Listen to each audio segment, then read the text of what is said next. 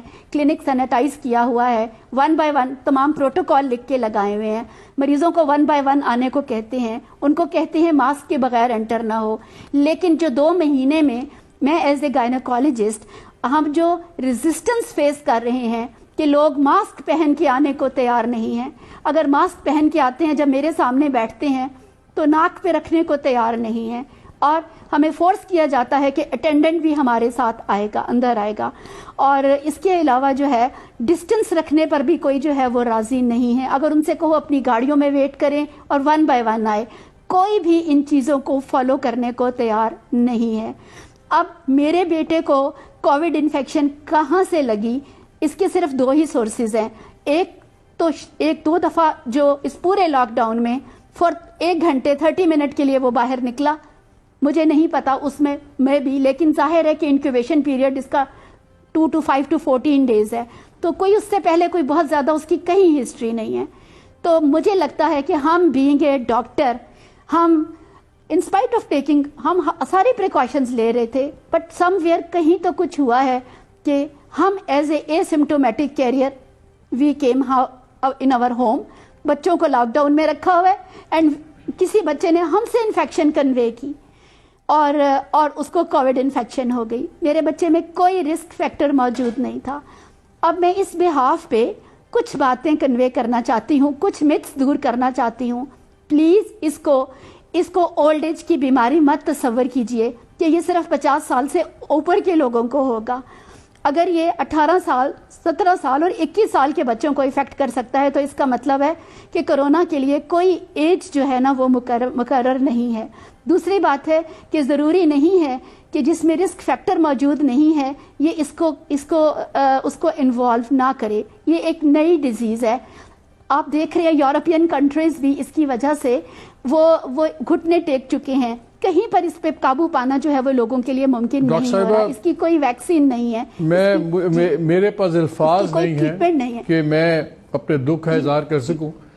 مجھے پتا آپ کیا ودن 76 گھنٹے میں ایک صحت مند خوبصورت 21 سال کا نوجوان آپ کا بیٹا چلا گیا اور اس کے 24 گھنٹے کے بعد آپ بیٹھی ہوئی ہیں اور لوگوں سے بات کر رہی ہیں، سمجھا رہی ہیں. اللہ آپ کو اور بھی صبر دے. اور میں یہی بتانا چاہ رہی ہوں کہ پلیز کورونا کو میں جب پڑھتی ہوں کہ کورونا ایک ڈرامہ ہے، کورونا کے بدلے پیسے ملتے ہیں، مجھ سے آج سب کچھ آپ لے لیجئے، میرا بیٹا مجھے واپس کر دیجئے. میرے پاس جو کچھ ہے سب کچھ کوئی لے لے، میرا بیٹا مجھے واپس کر دے، میرا خواب مجھے واپس کر دے. ایسی بات نہیں ہے، یہ مت ہے. اور ایک اور بات جو بڑی امپورٹنٹ ہے وہ یہ ہے کہ لوگ کہتے ہیں جو مریض جاتا ہے اس کو کورونا کے کھاتے میں ڈال دیا جاتا ہے. آج کل کی پینڈیمک کو سامنے رکھتے ہوئے please keep the index suspicion of index کو ہائی رکھیں. میرے بیٹے میں کورونا کو لاسٹ پہ رکھا گیا، وائرل میننجائٹس انسیفلائٹس کو نمبر 1 اور 2 رکھا گیا. میں کہتی ہوں کورونا کو نمبر 1 رکھیے، پھر میننجائٹس اور پھر انسیفلائٹس کیجیے. پہلے دن کووڈ کا ٹیسٹ بھیجیے، پھر لمبر پنکچر کیجیے، اسکریننگ زیادہ کیجیے. جو مریض جس کمپلینٹ کے ساتھ آتا ہے اس میں کووڈ سسپیکٹ کیجیے. تو یہ والی بات کہ ہر مریض کو کورونا کے کھاتے میں ڈال دیا جاتا ہے، کسی کے ماتھے پہ نہیں لکھا ہوا کہ اس کو کورونا ہے، ہمیں نہیں پتا کون اے سمٹومیٹک کیریئر ہے. تو اس لیے جو مریض جائے اس کو کورونا کے کھاتے میں ڈالنا اس لیے ضروری ہے کہ کوئی بھی مریض کورونا کا اس پینڈیمک میں ہو سکتا ہے. اور اس کے علاوہ ایک اور بات ان لوگوں کے لیے جو یہ کہتے ہیں کہ ہمیں ایکسپو سینٹر میں رکھا ہوا ہے, آئسولیشن میں رکھا ہوا ہے, ہم بالکل ہیلدی ہیں, ہمیں کچھ نہیں ہے, ہمیں جانے دیجئے. تو میرے ہسبینڈ بھی تو بالکل اے سمٹومیٹک ہیں, وہ ایک کمرے میں بند ہیں جس دن سے میرے بیٹے کی ڈیتھ ہوئی ہے. وہ ہم صرف فون پہ بات کرتے ہیں, ہم کھانا ان کے کمرے کے آگے رکھ دیتے ہیں, نہ وہ کمرے سے باہر آتے ہیں, نہ ہم بیٹے کی ڈیتھ کے باوجود ہم گلے مل کے رو نہیں سکے. ہم نے اپنے بیٹے کی بریل تمام کووڈ پروٹوکالز کے تھرو کی ہے ہم نے. تو میرے ہسبینڈ از ان آئسولیشن, جب تک ان کا ٹیسٹ نیگیٹو نہیں آتا نہ وہ ہم سے ملیں گے اور نہ ہی وہ اپنی ڈیوٹی جوائن کریں گے. میں اپنے بیٹے کے ساتھ بہت کلوز کانٹیکٹ میں رہی ہوں. میرا انیشیل ٹیسٹ نیگیٹو ہے, but I shall wait for another test کہ میں 10 ڈیز کے بعد اندر ٹیسٹ کراؤں. اگر میرا ٹیسٹ نیگیٹو ہوگا تو میں اپنی ڈیوٹی پہ کو جوائن کروں گی.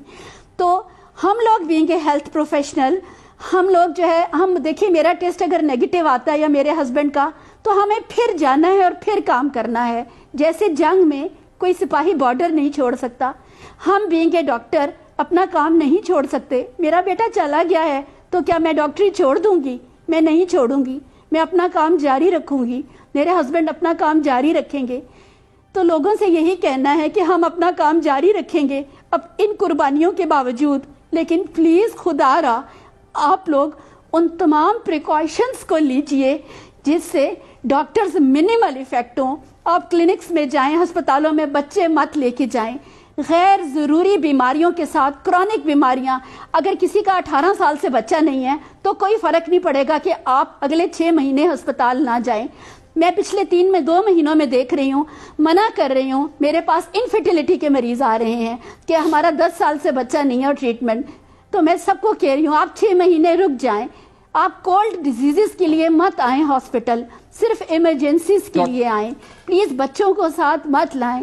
بچے اے سمٹومیٹک کیریئر ہوتے ہیں, ان بچوں میں کم ہے mortality, but they convey the disease. Doctor Shabnam, دیکھیے جب تک ہم موڈ آف ٹرانسمیشن کو نہیں سمجھیں گے, بالکل آپ